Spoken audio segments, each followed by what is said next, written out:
Le Maroc est à la croisée des chemins. Son horizon s'élève avec des villes modernes et des trains à grande vitesse, symbole d'un avenir prometteur, son image polie pour le monde, attirant les regards et les espoirs. Pourtant, sous ce progrès apparent, une crise silencieuse grandit, menaçant de tout bouleverser.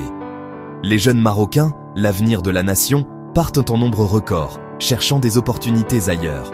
Les gros titres vantent la croissance économique, mais la réalité pour beaucoup est le chômage, la frustration et un sentiment d'exclusion omniprésent. La bombe migratoire ne concerne plus seulement ceux qui transitent, elle touche désormais nos propres citoyens. Il s'agit de notre propre jeunesse qui risque tout pour l'espoir à l'étranger, laissant derrière eux des familles désemparées. Comment un pays si plein de promesses peut-il perdre son atout le plus précieux, sa jeunesse, son avenir? La réponse réside dans le fossé grandissant entre le succès officiel et la réalité vécue par la majorité.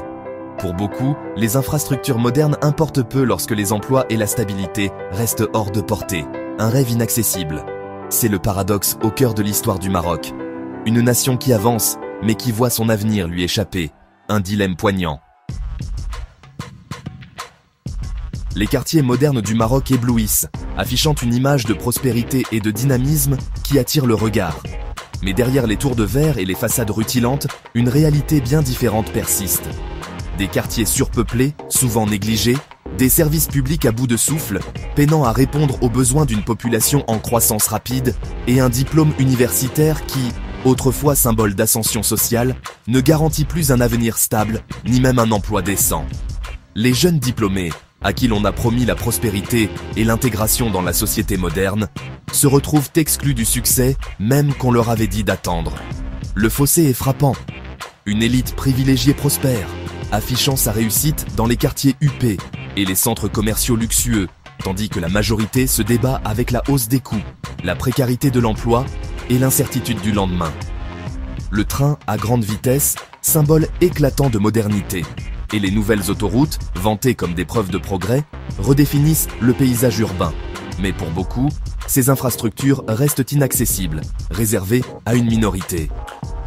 Le sentiment d'être des étrangers dans leur propre pays alimente la frustration, l'incompréhension et l'aliénation croissante. Les projets scintillants ressemblent à une cage dorée, des promesses d'une vie meilleure qui restent juste hors de portée pour la plupart. Les jeunes Marocains voient le progrès, mais s'en sentent exclus, comme spectateurs d'un rêve auquel ils n'ont pas accès.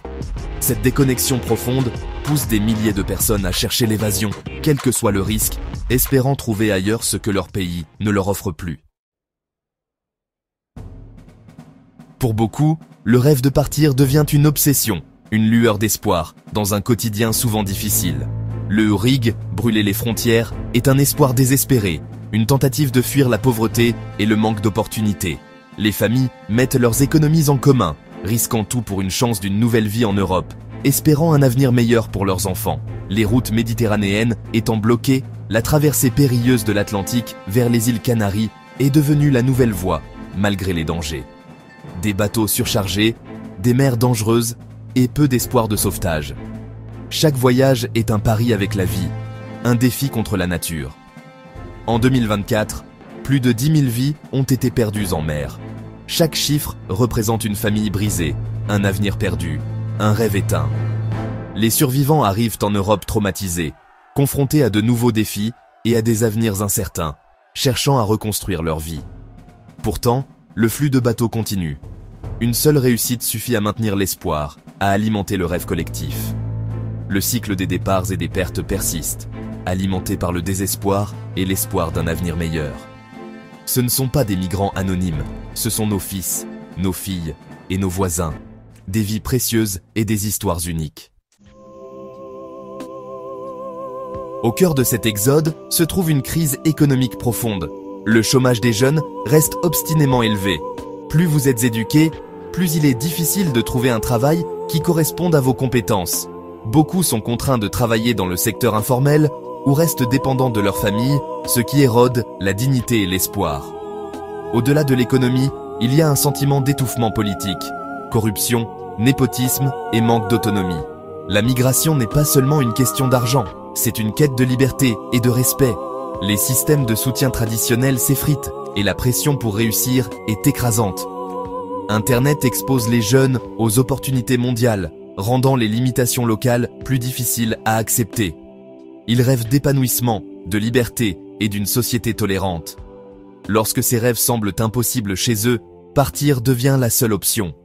C'est une fuite d'un avenir qui semble fermé. La génération Z marocaine est hyper connectée, maîtrise la culture mondiale et est parfaitement consciente de ce qui est possible ailleurs. Les médias sociaux sont leur exutoire. Vidéos virales, mèmes et protestations numériques expriment leur frustration. Pourtant, ils se sentent ignorés par ceux qui sont au pouvoir. Leurs voix en ligne se traduisent rarement par de réels changements. Leurs rêves sont simples, des emplois stables, la liberté personnelle et le respect des choix individuels. La colère couve sous la surface, contre la corruption, le népotisme et l'hypocrisie sociale. L'idée de construire un avenir au Maroc perd de son attrait. Les conversations se concentrent sur le pays où migrer et non sur les opportunités locales. Quand l'ambition se tourne vers l'extérieur, la nation risque de perdre ses esprits les plus brillants. Le changement de mentalité est profond, une salle d'attente pour une vie qui commencera ailleurs. L'exode devient une prophétie autoréalisatrice de déclin. L'exode des jeunes Marocains n'est pas seulement un problème national, il menace la stabilité régionale. La perte de talent affaiblit le pays, créant un cycle qui pousse encore plus de jeunes à partir. L'Europe dépend du Maroc en tant que partenaire migratoire, mais ce partenariat est mis à rude épreuve. Si le Maroc devient une source principale de migrants, les systèmes européens pourraient être débordés. L'influence du Maroc en Afrique est également menacée, à mesure que les pressions internes augmentent. Les tensions sociales et les contraintes de ressources pourraient éroder son rôle de leader. Le danger ultime est une instabilité généralisée, un contrat social fragile, un État affaibli. Le temps presse. L'inaction pourrait anéantir des décennies de progrès. Le Maroc est à un tournant. Cette crise provoquera-t-elle un renouveau ou un déclin? Un véritable changement exige honnêteté, courage et un nouveau contrat social qui inclut tout le monde. Les opportunités économiques, la méritocratie et la lutte contre la corruption sont essentielles. Les entreprises, la société civile et les citoyens doivent tous jouer un rôle. L'alternative est de gérer les symptômes, pas les causes, approfondissant le cynisme et accélérant l'exode. L'avenir dépend de la restauration de l'espoir et de la responsabilité. L'État doit prendre les devants, mais chaque citoyen a un rôle à jouer. L'avenir du Maroc n'est pas prédéterminé. Il sera façonné par les choix d'aujourd'hui. Allons-nous construire un foyer digne de notre jeunesse ou les regarder risquer tout pour l'espoir ailleurs ?